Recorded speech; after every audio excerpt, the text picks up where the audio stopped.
श्री अरबिंदो ए silent revolution. जब से मनुष्य पृथ्वी पर आया है अपनी थोड़ा सा जागृत रूप में, तब से उसने अपने व्यक्तिगत जीवन को और सामूहिक जीवन को सुंदर परफेक्ट बनाने की उसके अंदर प्यास है। और इस प्रयास में, इस प्यास को लेकर के, इस अभिप्सा को लेकर उसने बहुत सारे प्रयास किए हैं। और ये प्रयास करता है वो, कुछ समय तक समाज थोड़ा सुधरता है, उसके बाद फिर कोलैप्स करता है, फिर एक नई वेव आती है। और ये जो नई वेव आती है जो समाज को कुछ देर के लिए बदलती है, वो रिवॉल्यूशन होती है। तो अब तक जो प्रयास हुए हैं उनको थोड़ा टच करते हुए हम लोग देखें। एक होता है जिसको कहा जाता है कि श्री अरविंद कहते हैं आइडियल ऑफ मंडेन परफेक्शन। हम लोग चाहते हैं जीवन सुंदर बने, और उसको लेकिन आधार क्या होगा? हम लोग रीज़न के द्वारा, विचार विमर्श के द्वारा, थोड़ा लोक कल्याण की भावना के द्वारा, एथिकल आइडिया के द्वारा कि मनुष्य को ऐसा होना चाहिए, इस प्रकार से हम लोग जीवन को सुंदर बनाने की चेष्टा करते हैं। दूसरा जो उपाय होता है वो एक सोशल रिवॉल्यूशन, जहाँ समाज में एक बहुत बड़ा विप्लव आता है, कोई रिफॉर्मर आता है और शुरू में उसको रेजिस्टेंस मिलता है, लेकिन बाद में लोग उस रास्ते पे चल पड़ते हैं। जैसे पर्दा प्रथा खत्म हो गई भारतवर्ष में, और बाकी जगह पर भी अलग अलग ढंग से नारी का बराबर स्थान, ये एक सोशल रिवॉल्यूशन है और इसका अपना एक स्थान है। इससे समाज थोड़ा बेहतर बनता है। फिर एक तीसरा रिवॉल्यूशन होता है जो होता है इंटेलेक्चुअल रिवॉल्यूशन, जहाँ एक नई विचारधारा बड़ी विप्लवी होती है। हम लोग जानते हैं कि किस तरह से ये विचारधारा, ये अच्छी भी हो सकती है और घातक भी हो सकती हैं।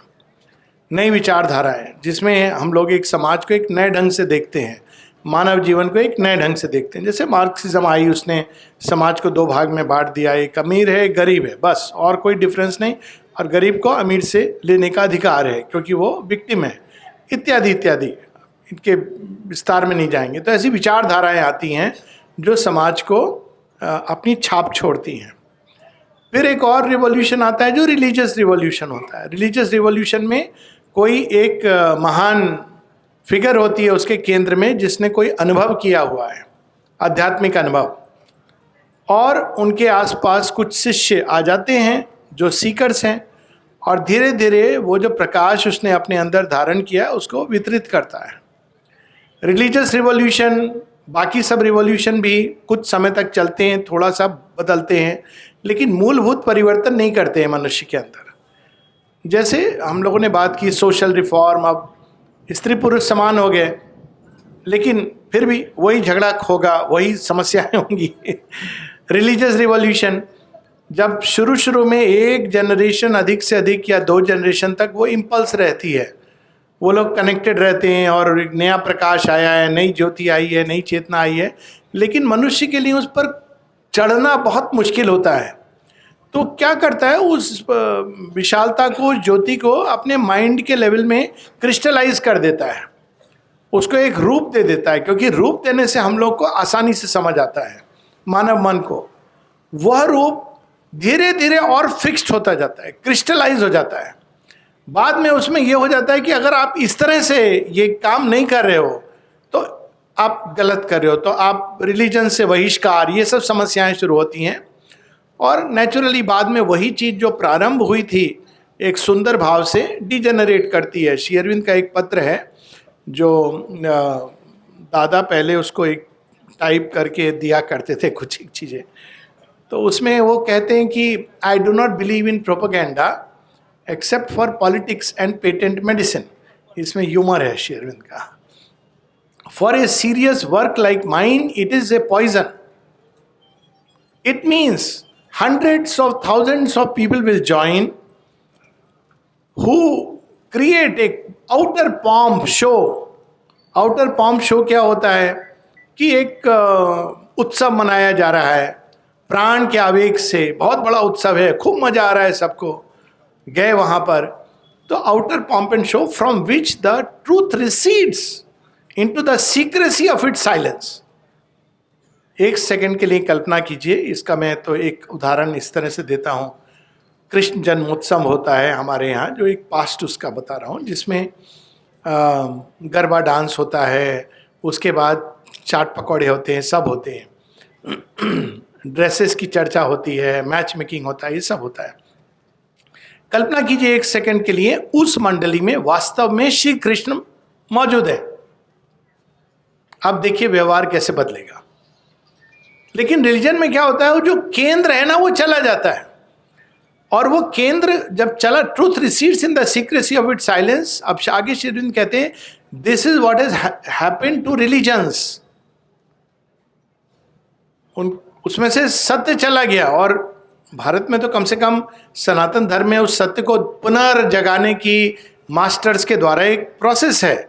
लेकिन जो टिपिकल सेमिटिक रिलीजन्स हैं उसमें तो वो जो थ्रोन रह जाती है, जो कुर्सी सत्य को जिसने समझा था, पकड़ा था, अनुभव किया था, बैठा था, उस कुर्सी पे बिल्कुल उसके ऑपोजिट फोर्सेस बैठ जाती हैं जो उसके बिल्कुल कॉन्ट्राडिक्ट करती हैं। आप देखिए क्रिश्चियन वर्ल्ड में क्राइस्ट ने कहा forgive them for they know not what they are doing, सूली पर चले गए, क्षमा कर दिया। लेकिन क्रिश्चियन वर्ल्ड को देखिए कि जितना नरसंहार, हालांकि एक ह्यूमनाइजेशन आया, बट कितना नरसंहार उन्होंने किया है रिलीजन के नाम पर, वो एक अपने आप में विषय है। और श्री अरविंद हमको सचेत करते हैं कि ये जो नया सत्य वो ला रहे हैं वो स्पिरिचुअल रिवॉल्यूशन है। और अपने एक एफोरिज्म में वो कहते हैं स्पिरिचुअल रिवॉल्यूशन क्या होता है, it is like a great sowing. अंतर क्या है, रिलीजियस रिवॉल्यूशन, अब और इंडस्ट्रियल साइंटिफिक भी ऐड कर दें जितने प्रकार के, फिर ideological revolution, social reform, social revolution, ये सब मनुष्य को बाहर बाहर से बदलते हैं। आपकी बिल्डिंग की डेंटिंग पेंटिंग हो गई, बिल्डिंग की डेंटिंग पेंटिंग होने से बिल्डिंग का जो ढांचा है वो भी जैसा है वैसा है, अंदर अंदर से वैसे ही है। जबकि स्पिरिचुअल रिवॉल्यूशन सीड अपने अंदर में एक बीज नया डालता है, जिससे एकदम एक नया वृक्ष जन्म लेगा। और ये बात हम लोग को स्मरण करनी इसलिए जरूरत है क्योंकि श्री अरविंद ने जो रिवॉल्यूशन लाए हैं धरती के अंदर, एक क्रांति, वो एक आध्यात्मिक क्रांति है। उसके आगे सुप्रामेंटल रिवॉल्यूशन पर उसकी बात 2 मिनट बात करेंगे। श्री अरविंद इस आध्यात्मिक क्रांति के विषय में क्या लिखते हैं, सचेत करते हैं हम लोगों को, बहुत ही पावरफुल है। For the way that humanity deals with an ideal is to be satisfied with it as an aspiration which is for the most part left only as an aspiration, accepted only as a partial influence. Aspiration तो है, कहीं ना कहीं हम लोगों को इस रास्ते पर बढ़ना है, लेकिन the ideal is not allowed to mold the whole life, but only more or less to color it. Color it क्या होता है, सिंबल की हमने अंगूठी पहन ली, लेकिन अंदर में केंद्र में ईगो है। सिंबल में क्या है, डिवाइन मदर है सेंटर में। तो हमने सिंबल तो पहन लिया, घर के बाहर सिंबल लगा दिया, स्कूटर के बाहर भी लगा दिया। ये नहीं कि करो नहीं करो, ये इंडिविजुअल अप्रोच है, उसमें कोई दिक्कत नहीं है। लेकिन रियल चीज क्या होती है, मोटिव डिफरेंट होता है। रिलीजियस लाइफ का मोटिव, इंटेलेक्चुअल लाइफ का मोटिव होता है वैचारिक लेवल पर मंथन, नया विचार कोई प्रकट हो। रिलीजियस लाइफ का मोटिव होता है कि यहाँ पर हम ठीक ठीक जीवन जिए एथिकल आइडियल से, बाद में हमको एक स्वर्ग आरोहण का टिकट मिल जाएगा। कभी कभी तो कुछ रिलीजन ऐसे बोलते हैं कि नहीं, आप खाली अपना नाम बदल दिए, आपको स्वर्ग आरोहण का टिकट मिल जाएगा।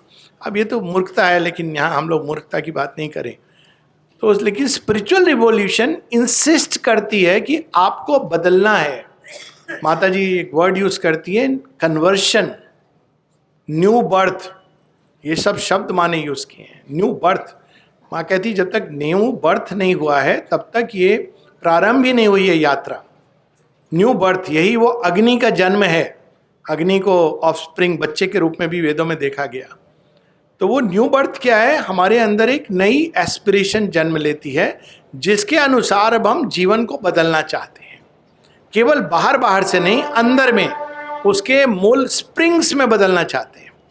इतना काफ़ी नहीं है कि हम मंदिर गए, हमने नमस्ते प्रणाम किया, जय हनुमान जी की, बाहर आए भय से काँप रहे हैं, हमने अंदर जाके शिव जी को प्रणाम किया, बाहर आके भूत नाच कर रहे हैं, अंदर गए जय श्री राम, बाहर आए हम सब कुछ विपरीत कर रहे हैं, रावण की तरह जीवन जी रहे हैं। तो रिलीजियस लाइफ में ही चलता है। मैं बाकी रिलीजन्स तो खत्म ही हो गए हैं, तो उनकी बात नहीं कर रहा हूँ। तो यहाँ श्री अरविंद हमको सचेत करते हैं, the ideal is not allowed to mould the whole life but only more और less to colour it. It is often used even as a cover and a plea for things that are diametrically opposed to its real spirit. मुझे बदलना है अपने जीवन को, वो मुश्किल है। तो डायमेट्रिकली अपोजिट, अरे सब माँ कर देंगी, बदल जाएगा। अब क्या कर रहे हैं हम वहाँ? वो ठीक है अगर आप सच में एफर्ट कर रहे हैं, लेकिन मैं कुछ भी करूँगा, कैसे भी करूँगा, जो चाहे मर्जी करूँगा, यहाँ पर आता है डायमेट्रिकली अपोज्ड। भगवान है, भगवान तो सब कर देंगे, अब मैं अपने जीवन को इंडल्ज करूंगा, अपनी डिजायर्स के अनुसार चलूंगा, ईगो। तो ये जो है श्री अरविंद क्वेश्चन करते हैं, आगे और सचेत करते हैं। Institutions are created which are supposed but to lightly suppose to embody that spirit, and the fact that the ideal is held, the fact that men live under its institutions is treated as sufficient. आश्रम एक institution है, बहुत सुंदर है, पर मान लीजिए मैं ऐसा सोचूं, मैं अब प्रॉस्पेरिटी का मेंबर बन गया हूं, अभी मेरा टिकट कट गया, तो मैं क्या कर रहा हूं? वही कर रहा हूं जो रिलीजन्स कर रहे हैं। अब मुझे कुछ करने का जरूरत नहीं है, मैं प्रॉस्पेरिटी का मेंबर बन गया हूं, 4 घंटे 6 घंटे में काम करूंगा डिपार्टमेंट में, लेकिन वही एम्बिशन के साथ ये कुर्सी जब छोड़ेगा सीनियर, तो वहाँ मैं बैठूंगा, और दूसरे जो लोग हैं अगर वो भी ट्राई कर रहे हैं तो जेलसी, एम्बिशन। तो इंस्टीट्यूशन तो है जिसके अंडर में हम हैं, नाम इंस्टीट्यूशन का है, लेकिन हमारे जो कर्म हैं उसके डायमेट्रिकली अपोज्ड हैं।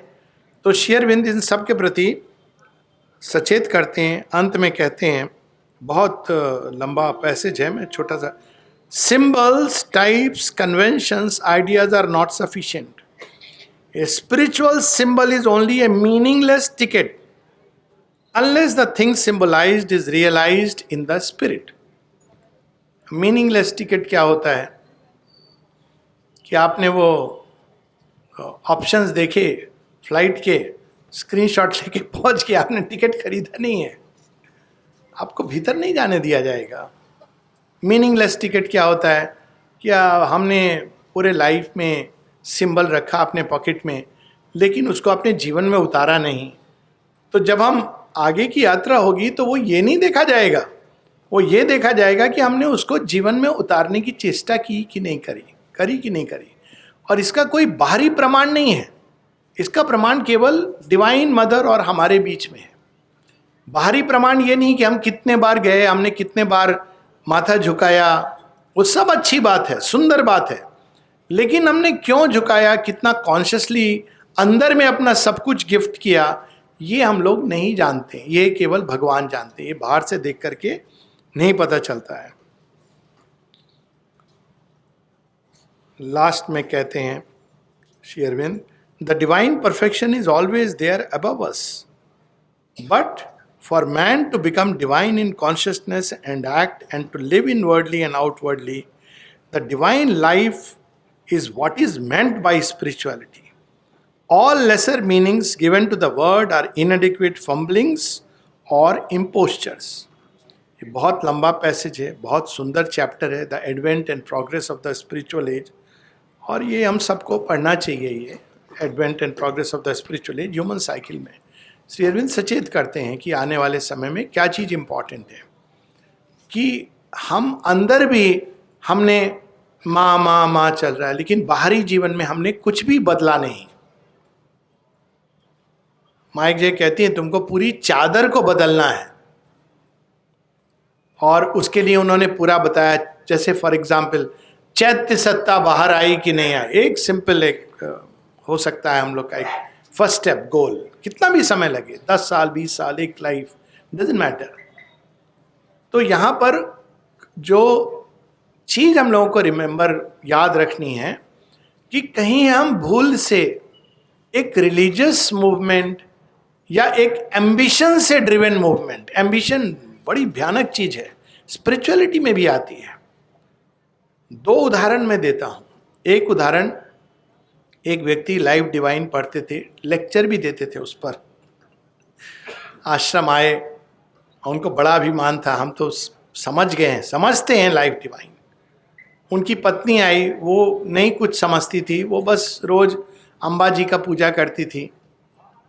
तो ये माँ को जाके इन्होंने कहा, मैं तो ठीक हूँ, मैं तो इतना पढ़ा लिखा आदमी हूँ, यहाँ टिक जाऊँगा, लेकिन मेरी वाइफ, वो इस भाव से आए कि मैं रुकूंगा यहाँ, लेकिन मेरी वाइफ अनपढ़ गंवार, इसका तो कुछ नहीं हो सकता, कोई बात नहीं मैं रुक जाऊँगा, इसको भेज दूंगा। इस बीच में एक घटना हुई, वाइफ प्लेग्राउंड में खड़ी थी, माँ उधर से बैठी थी, कहती, लोग कहते हैं आप तुम डिवाइन मदर हो, तो वो अपनी मंत्र जप करती है और माँ रोक करके सारा काम देखती हैं उसकी ओर। तब उसके मन में खटका होता है, अरे ये तो मेरे सच्चाई से किए गए मंत्र को रिस्पॉन्ड कर रही हैं। फिर थोड़ा आगे जाके वो वही मंत्र रिपीट करती है, माँ रोकती हैं। अब उसको निश्चित हो जाता है, जब वो आती है तो माँ उनको कहती है, so you want to test me, तो उसको निश्चित हो जाता है। लेकिन इधर हस्बैंड का कुछ ईगो प्रॉब्लम होता है किसी के साथ में। आश्रम ऐसा जगह है जो बना बड़े ऑकल्ट ढंग से है, बहुत ईगो का ना इधर उधर प्रहार होता है।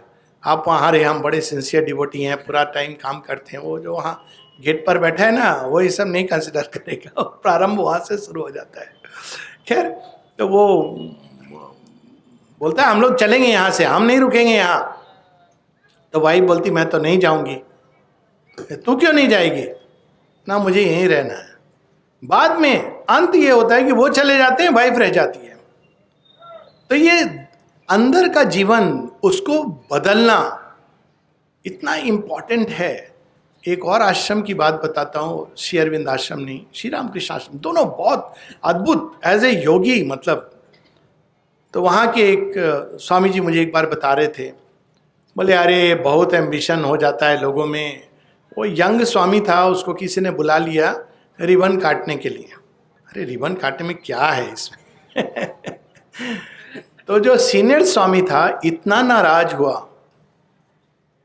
कि उसने लंबे समय तक उससे बात नहीं किया। जिन्होंने इनवाइट किया था उनको बोला, मैं यहां पर हूं, इसको क्यों बुलाए तुम रिबन काटने के लिए? देखिए स्पिरिचुअल एम्बिशन, ये तो पथ नहीं है आध्यात्मिकता का। तो एक ऐसा पथ है जिसमें माँ सचेत करती हैं। जो प्रेयर की बात बता रहे थे गदाधर भाई, बहुत सुंदर प्रेयर, कि ये काम जो होता है ना, बहुत शांति में होता है, अंदर में काम, क्वाइट आधार है। ये आधार बनाना ही बहुत कठिन होता है इस योग का। एक लंबे समय तक व्यक्ति को केवल peace peace peace, calm peace, equanimity, calm peace, equanimity. इसका एक बहुत फनी इंसिडेंस आपको बताता हूँ। शुरू में इसी चीज में मैं लगा हुआ था, काम peace equanimity, calm peace equanimity. तो एक दिन स्कूटर चला रहा था, तो हृदय के अंदर ये शुरू हो गया, calm peace equanimity, be a witness, be a witness, calm peace equanimity. इतने में वो स्कूटर इधर से आया एक ट्रक और उसको लगा, तो स्कूटर गिरा, मैं भी गिरा। लेकिन वो अंदर में यही था, काम पीस इक्वानिमिटी। उठा स्कूटर को, मैंने किक किया, चल पड़ा। वो मैं मिलिट्री यूनिफॉर्म में था, वो लोग भी मिलिट्री यूनिफॉर्म, माने मिलिट्री का ट्रक था। वो लोग बहुत घबरा गए, सर सॉरी सर। बोला नहीं नहीं कुछ नहीं, बहुत आनंद में हो, डोंट वरी। तो उनको समझ नहीं आया कि मेरा ये रिएक्शन कैसे हुआ। लेकिन ये रिएक्शन का कारण ये था कि वो एक काम पीस इक्वानिमिटी, अब ये अनुभव के द्वार से माने ले जा करके, अब इसको जितना डिपेंड करेंगे, ये एक लेवल का नहीं है, हर एक लेवल पर इसको एस्टेब्लिश होना है। बहुत बार लोग एक लेवल पे काम पीस इक्वानिमिटी डेवलप हो जाती है, और कभी कभी एक छोटा सा, वो कहते हैं ना कि मार्ग में रोड़ा, बस छोटा सा वो किसी ने कुछ कह दिया या खाने में नमक कम था, देरी हो गया, उससे गुस्सा आ गया। तो ये काम, पीस, इक्वानिमिटी की जो बेसिस है, फंडामेंटल प्रैक्टिस, बाद में ये सब चीज है, aspiration, spiritual, psychic change, supramental. जब फाउंडेशन अगर स्ट्रांग नहीं होगा तो बिल्डिंग थोड़ा उठेगी, गिर जाएगी। और ये जगह जगह कई पत्रों में श्री अरविंद क्वेश्चन करते हैं। इसीलिए वो पथ की कठिनाई जो हम लोग कल पढ़ रहे थे, सीख रहे थे, ये क्यों है, लोग इससे घबराते हैं। एक्चुअली देखिए, श्री अरविंद की करुणा है। अब देखिए, एक फादर है, पिता है, बच्चा जा रहा है विदेश। अब पिता को पता है कि वो रास्ते में क्या क्या हो सकता है, उसको समझाना चाहिए कि नहीं समझाना चाहिए? ठीक है, पिता हैं, मुश्किल होगी तो निकालेंगे उसमें से। आप किसको कॉल करेंगे? समस्या में आ गए तो आप कॉल करेंगे, daddy I am in trouble, mummy take me, वो करेंगे, वो एक दूसरा पार्ट है। ये नहीं कह रहे श्री अरविंद माता जी तुम ये करोगे तो मैं नहीं हेल्प करूंगा, नहीं। लेकिन अगर हम उसको बच के निकल जाए तो बहुत अच्छा है। तो वो केवल इसलिए क्वेश्चन करते हैं क्योंकि ये पथ, बहुत चीजें हैं जो हमको भटका सकती हैं। जैसे ये प्रार्थना है फरवरी 12, 1913 का। As soon as all effort disappears from a manifestation, it becomes very simple, with the simplicity of a flower opening, manifesting its beauty and spreading to fragrance without clamor or vehement gesture. अब एक spirituality होती है जो imitative spirituality, वो बड़ी dangerous है। वो पौंड्रक वासुदेव था ना, तो वैसे ही हम केवल धोती पहनेंगे श्री अरविंद की तरह। मैं एक्चुअली जानता हूँ किसी को, और हम शरीर के ऊपर कपड़ा भी नहीं पहनेंगे। श्री अरविंद तो ऐसे रहते थे, एक रंगा, कमरे में बंद हो जाएंगे, बाहर नहीं निकलेंगे। श्री अरविंद से किसी ने पूछा था, कहते हैं चांसेस ज्यादा है कि वो अपने माइंड भी, नॉर्मल माइंड को खो देगा।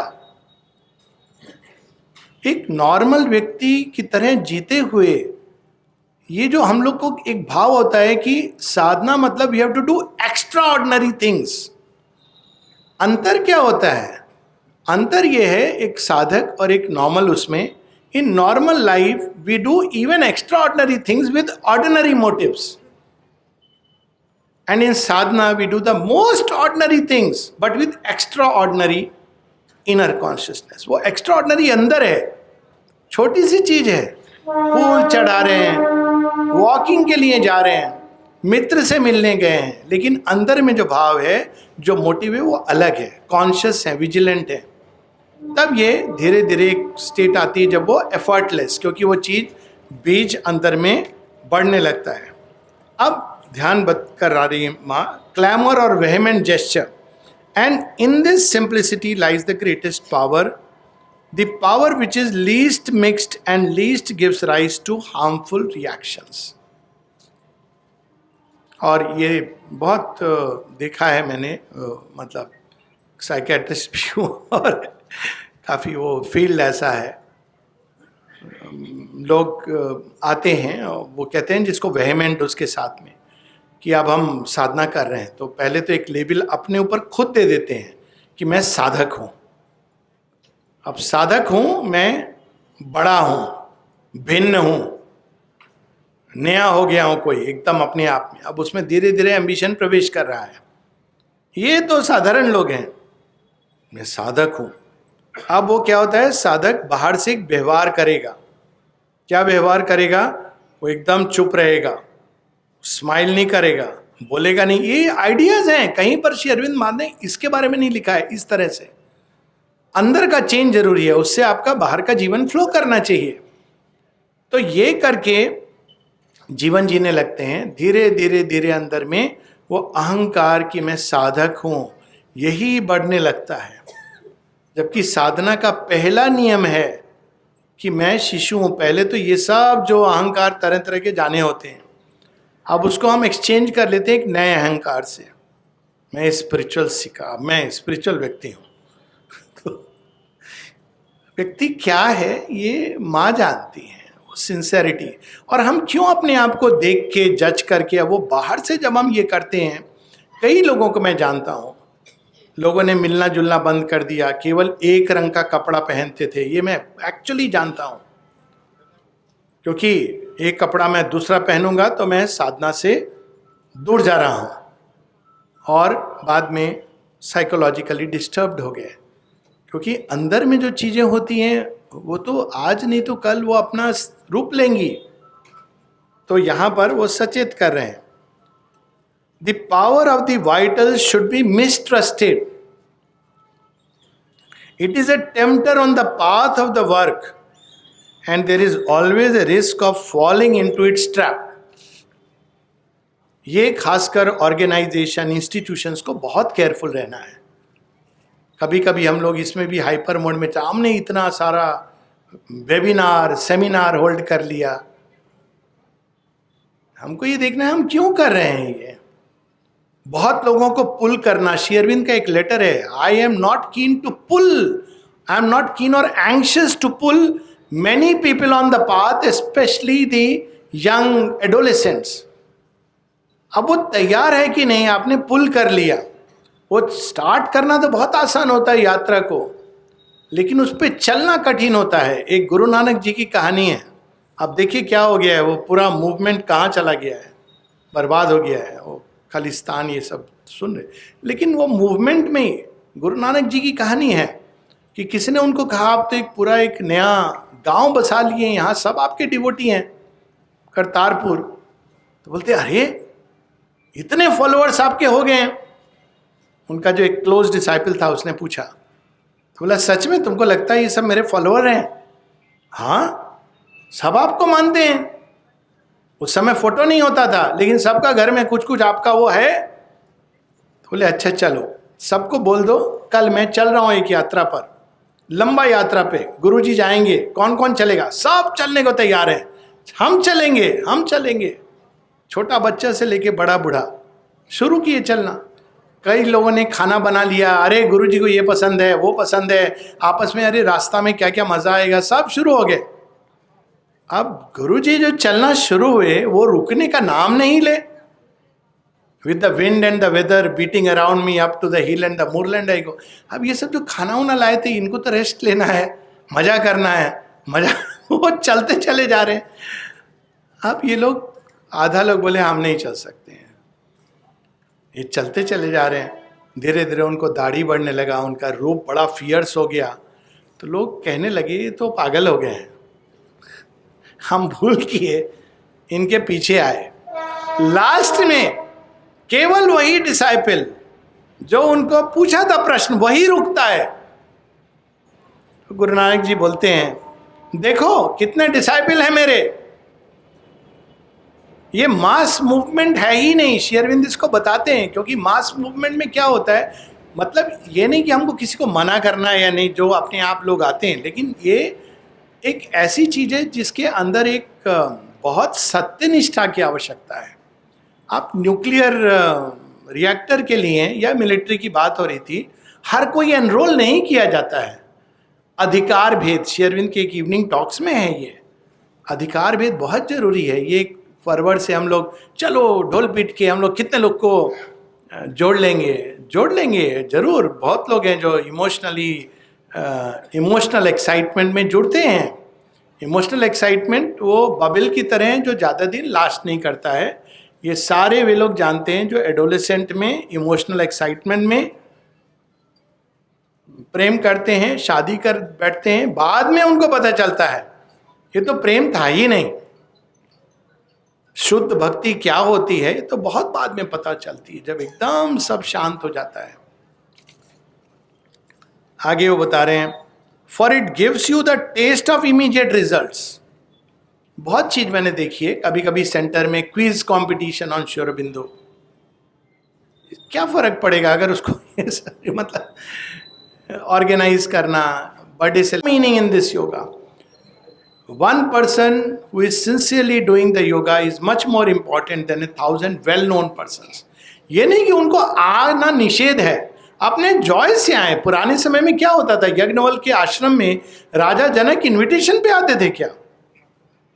वो आते थे, कॉमन मैन की तरह आते थे, बैठते थे राजा के चरणों में, और फिर वो पूरी तरह रम जाते थे, ऐसा रम जाते थे कि कोई आके बोलता है राजन मिथिला इज जल रही है, तो कहते हैं बाहर रुको, अभी मैं गुरु के चरणों में बैठा हूं। और उसमें बहुत कंफ्यूजन होता है, क्योंकि अब देखिए आप कोई अगर आ रहा है बड़ा सो कॉल्ड बड़ा व्यक्ति, कितना डिस्ट्रैक्शन होता है। आपने कॉन्सेंट्रेटेड एटमॉस्फेयर क्रिएट किया। ये सब कई चीज़ें मैंने ऑब्जर्व की हैं और मैंने देखा है कि कैसे बहुत बार लोगों को रोक देते हैं, अभी वो आ रहे हैं तो फिर सब लोग चाके ध्यान उधर डाइवर्ट हो गया, अभी आए हैं अभी जाएंगे। ये सब जरूरत नहीं है, कभी भी कोई आ सकता है, जॉय है, खुशी है, पर वो पर्टिकुलर डे पर। और ये स्मरण रखने की जरूरत है। हम सब 24 अप्रैल को हमारे आश्रम की बात है, अमित शाह आए थे, तो मुझे पहले स्पेशल इनविटेशन आया, फिर पास आया, मैं बोला मैं नहीं जाऊंगा आज। अरे आज का दिन मैं क्यों ये सब एटमॉस्फेयर में जाऊंगा, क्या फर्क पड़ेगा। जिनको उनसे काम है, आश्रम का काम लेना है, जो भी लेना है उनको करने दो, it is up to, I am not saying you should come. और जबकि मैं मानता हूं कि ये पार्टी बहुत अच्छी पार्टी है, मतलब it is one party which is the hope. ये नहीं कि मैं पार्टी के कारण, he is a great leader, but ये आज का दिन है जब शांत रहो, कोई और दिन आने से कितना अच्छा रहेगा। तो ये सब हम लोगों को माँ कहती इमीडिएट रिजल्ट्स देता है। And in our first eagerness to do the work well, we let ourselves be carried away to make use of this power. जहां भी हिस्ट्री है रिलीजियस स्टोरीज की, मूवमेंट की हिस्ट्री, इसका इतिहास इसका गवाह है। जहां पॉलिटिक्स इन्वॉल्व हुई है स्पिरिचुअलिटी के साथ, बहुत घातक रिजल्ट रहे हैं। श्री अरविंद ऐसे नहीं मना करते हैं no politics, there is a reason. आपके पॉलिटिकल व्यूज हो सकते हैं, बहुत अच्छी बात है। यहां तक कि जब गांधी जी आ रहे थे आश्रम में, तो गोविंद भाई पटेल ने रिक्वेस्ट किया, बहुत वहाँ गुजराती लोग थे ना, पुरानी जी ने, सब ने रिक्वेस्ट किया, श्री अरविंद मना कर, नो नो नो। तो एक जगह उन्होंने उसका एक कारण बताया, कहा इसका मतलब है वो आएंगे साथ में, वो 25-30 लोग, पूरा वो एटमॉस्फेयर, और भी कारण थे लेकिन उसको छोड़ दे अभी। ही डिड नॉट अलाउ, ये रिकॉर्डेड है। जबकि टैगोर आए एक सीगर की तरह आए, ही अलाउड हिम। उन्हीं के डिसाइपल केम मुंशी, जो एक तरह से गांधीयन है, केम मुंशी श्री अरविंद के शिष्य थे। अलग से श्री अरविंद ने उनको स्पेशल ऑडियंस दिया, और वहीं पर गांधी जी उस समय इतना बड़ा वो नहीं। तो ये जो एक चीज है जिसमें हम लोग को कॉशियस रहना है कि we get carried away to make use of this power, but very soon it deflects all our action from the right course. Right course कहाँ से पता चलता है? हृदय के अंदर जब शांत होता है, right course. And introduces a seed of illusion and death into what we do. Christianity की ये और इस्लाम की तो ये बहुत फेमस स्टोरी है। क्राइस्ट ने ये सब नहीं बताया था, क्रिश्चियनिटी, इंस्टीट्यूशन, चर्च, पोप, कुछ भी नहीं है। लेकिन 300 साल बाद एक राजा जुड़ गया, सॉल किंग। वो पहले क्रिश्चियंस को मारता था, फिर वो जुड़ गया। अब वो जब जुड़ा, बोला मैं स्प्रेड करूंगा क्रिश्चियनिटी। तो उसके बाद जो क्रिश्चियनिटी के डूज डोंट्स ये सब आए, सब लोग उसको कई बार पॉलिनिज्म भी कहते हैं, क्योंकि वो उसने बनाए। और क्रिश्चियनिटी तो कहाँ दफन हो गई।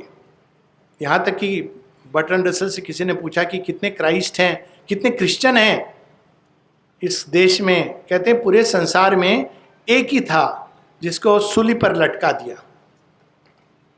There was only one and he was crucified. Islam का तो और भी बुरा हाल हुआ है। तो हम लोगों को ये स्मरण रखना है कि ये रिलीजियस मूवमेंट नहीं है।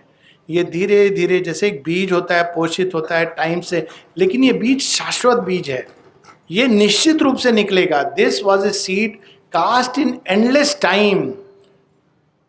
ए word is spoken, a light is shone, the age is toil to express.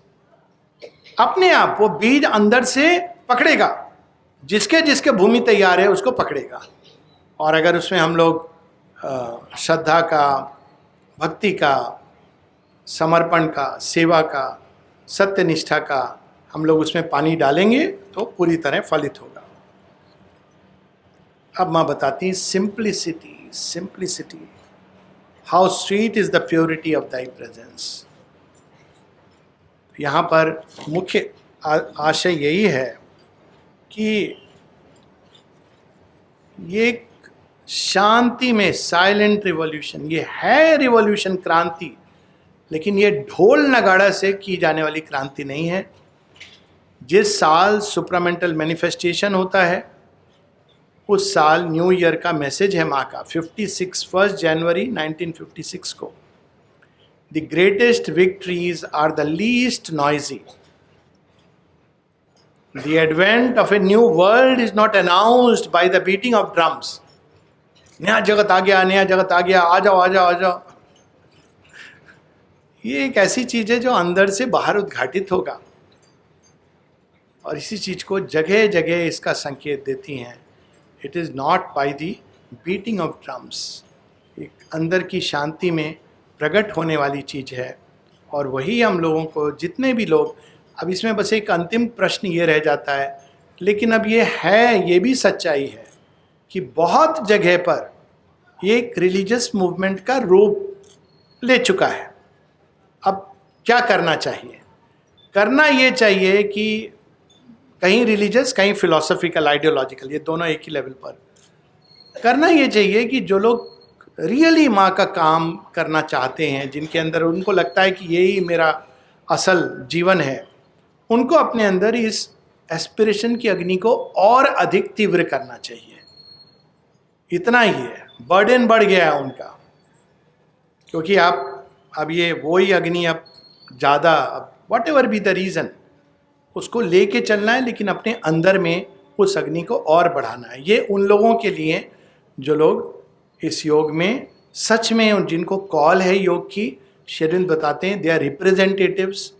उनके अंदर अगर वो छोटी सी भी विजय को हासिल करेंगे, माँ की छोटी सी भी उनके अंदर विजय होगी, उसका प्रभाव सब पर होगा। तो उनको अब इस हिसाब से चलना है, क्योंकि कोई चीज़ जब शुरू हो जाती है, आप इसको चेंज बदल ऐसे नहीं, but it is a need for greater sincerity, greater self giving उन सब लोगों में जो लोग इस मार्ग में जुड़े हैं अंदर से। बाहर का जुड़ना नहीं, जहाँ थोड़ा टिकट यहाँ भी, थोड़ा वहाँ भी, थोड़ा इधर का प्रसाद भी खा लें, थोड़ा उधर भी देख लें बाद में, लेकिन जीवन हम अपने हिसाब से जिएंगे, वो एक अलग चीज़ है। We should worry about it, but main emphasis is on inner sincerity, simplicity.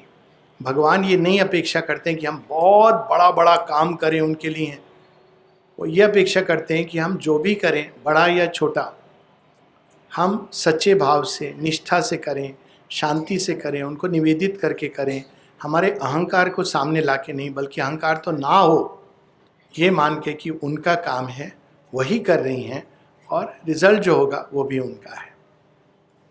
जय मां।